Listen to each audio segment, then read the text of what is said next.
So this is the protein skimmer in the Lobster Pod. The protein skimmer uses air to remove a lot of the fine waste and oily waste and things like that in the water, proteinaceous waste. And sometimes when it's running the system, the protein skimmer won't produce anything at all, but then if there's something, waste is produced in the system, fresh shellfish comes in that has a lot of bait in the gut, most stuff can get produced in the protein skimmer.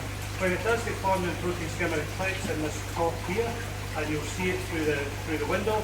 If there's an awful lot of foam getting produced, we recommend that customers take that out and connect a larger hose to that to allow it to get rid of the bigger waste. You can also drain it down occasionally into a little container using this valve here. Every now and then, maybe 3 or 4 times a year, if necessary, you may have to change the wooden air diffuser on the protein skimmer. So to do that, you would remove the top of the protein skimmer. That can go away and get washed, and then you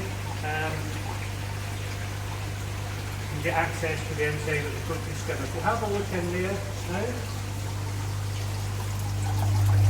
You can see the air diffuser. It's producing fairly small bubbles. I'd like to see a few more bubbles in that, so I think it probably needs a new air diffuser. So what I'll do is I'll change the air diffuser just now. So to do that, you close this valve here. That stops the air supply going into the protein skimmer, and then I disconnect the socket. Now when you're disconnecting the socket, make sure that you don't lose the little O-ring. There's a little rubber O-ring in the other side of the socket that seals this joint here. You can see this air diffuser here is quite well worn.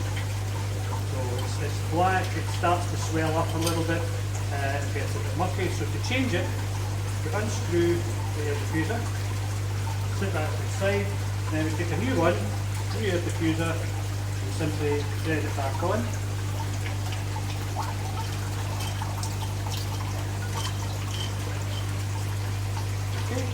And then put that back in and refit it.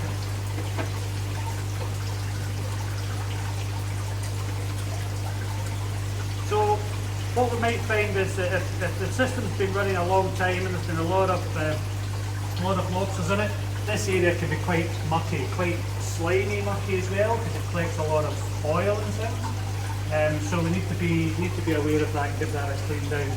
So now I've changed that, I've turned the air back on. You can see we have a much better airflow in the protein skimmer.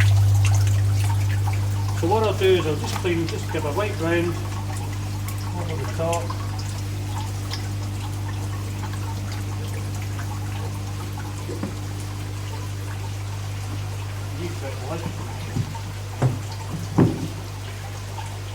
And there we go. So that's ready for another 3 months.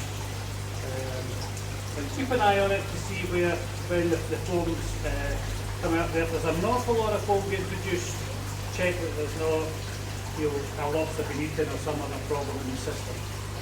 But that should run without much trouble. Right,